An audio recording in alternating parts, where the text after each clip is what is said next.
মুসার এশা, এই 5 নবীর 5 ওয়াক্ত নামাজকেও একত্রিত করলাম। এই জন্য আমার উম্মতের উপরে 5 ওয়াক্ত নামাজ রাইখা দিলাম। আমার উম্মত যদি 5 ওয়াক্ত নামাজ পড়ে পরকালের 5টা ঘাটির থেকে সে মুক্তি পায় পার হয়ে যাবে। আমার উম্মত 5 ওয়াক্ত নামাজ পড়বে, ওই 5 নবীরা 5 ওয়াক্ত নামাজ ভিন্ন ভিন্ন পড়ে যা পাইছে, আমার প্রত্যেকটা উম্মত সেই সওয়াব পাবে।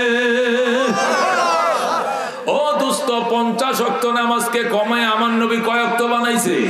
5 বানাইছে। এখানে মুসা নবী হেল্প করছে, কথা কোন ঠিক কিনা? মুসা নবী বলছে, ওগো হাবিবুল্লাহ যান নামাজ কমান। আমগো নবী কিন্তু যাইতেছিল না। মুসা নবী বলার কারণে গেছে। এই জন্য ইহুদিরা এখন আমগরে বলে, আমগো ইহুদিরে তোরা দেখতে পারস না, অথচ ইহুদিদের নবী তো করে কত উপকার করছে দেখ, 50 কমায় 5 বানাইছে, অথচ তোরা আমগো ইহুদিরে দেখতে পারস না। তোরা নবী মায়া বুঝে না, আমগো নবী মায়া করে নামাজটি কমায় দিছে, তখন নবী তো কমাইতো চায় নাই। তোরা নবী যে 50 ওয়াক্ত আনছিল, সারাদিন খালি নামাজেই পড়ন লাগতো। তো তখন নবী তো যে 50 ওয়াক্ত নামাজ আনছিল, 1 ওয়াক্ত নামাজে সালাম ফিরাইলে আর 1 ওয়াক্ত নামাজের একামত দিয়ে দিত, সারাদিন খালি নামাজেই পড়া লাগতো। কিন্তু মুসা নবী বাঁচাইছে। আমরা বলবো এত কথা কইও না মিয়া, এত লম্বা কথা কইও না, তোমার নবী কি বাঁচাইব? আর মার থেকে কোনোদিন মাসির দরদ বেশি হয় না, ঠিক না? মার থেকে মাসির মায়া বেশি না। আমগো উম্মতের উপরে আমগো নবীর থেকে মুসা নবীর মায়া বেশি না, কথা কোন ঠিক না? কত হইলো তুমগো নবী নামাজ কমাইতে কয় না কি লেগে? আমরা তো জবাব দিব, কথা ঠিক কিনা?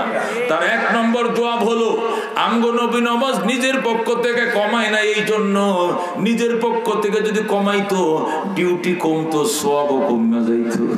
সুবহানাল্লাহ। এই জন্য তিনি নিজের পক্ষ থেকে কিছু বলে নাই। দেখি অন্য কোন নবীরা শিখায় দেয় কিনা, উনাদের রেফারেন্সটা ব্যবহার করব, তাহলে ডিউটি কমলেও সওয়াব কমার বেলা আমি মানব না। সুবহানাল্লাহ। মার থেকে মাসির দরদ বেশি না মিয়া। আমার নবী চিন্তা হইলো কোনটা জানেন? আমার নবী চিন্তা করছে নামাজ তো কমানো দরকার, কিন্তু আমি যদি কমাইতে যাই আমার নামাজ, তাহলে নামাজ কমে যাবে, সওয়াবও কমে যাবে। এই জন্য আসার টাইমে যেহেতু এনে অনেক নবীদের সাথে দেখা হয়েছে আকাশে, যাওয়ার টাইমে তো দেখা হবে, ওনারা নিশ্চয়ই আমার একটা পরামর্শ দিবে নামাজ কমানোর ব্যাপারে। তো ওনাদের রেফারেন্সে আল্লাহকে যায় বলবো, আমার রেফারেন্সটা ইউজ করবো না। এটা আমার নবীর একটা কৌশল ছিল। এ বন্ধু, নবী যখন 5 ওয়াক্ত নামাজ নিয়ে আসতেছে, তখন আল্লাহ কয় ঠিক আছে বন্ধু যান, 45 কমায় মাত্র 5 রাখলাম, আপনার উম্মতকে কোয়েন সুন্দর করে নামাজটি পড়তো, তাহলে 5 ওয়াক্ত নামাজ পড়লে 5 ওয়াক্ত সওয়াব পাইবো। নবী কয় না, 5 ওয়াক্ত সওয়াব পাইলে হইতো না, 50 ওয়াক্ত